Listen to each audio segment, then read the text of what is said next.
Келерки жылы Чыңгыз Айтматовдун окурмандарга тааныш эмес чыгармасы жарык көрөт. Бул тууралуу Залкар жазуучунун өлгөн күнүнө байланыштуу ата бейитте өткөн эскерүү иш-чарасында айтылды. Кол жазма жана басма менен терилген 150 беттен ашык эмгек жазуучунун иш бөлмөсүндө табылып, буга чейин Болгарияда гана жарыяланып, дүйнө коомчулугуна кеңири жеткирилген эмес. Чыңгыз Айтматов мындан туура 14 жыл мурда 2008 жылдын 10-июнунда 80 жашында дүйнөдөн кайткан. Бул датага байланыштуу бир катар эскерүү иш-чаралары өткөрүлүүдө. Земля и флейта деген колжазма табылган. Аны мен 13 жылы өзүм көрүп окугам.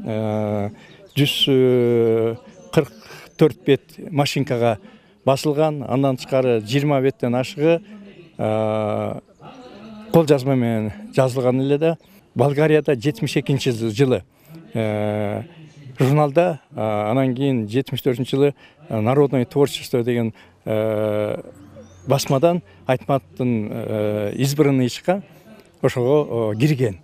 Бул орусча дагы чыккан эмес, бул кыргызча дагы чыккан эмес, ошо бойдон калып калганда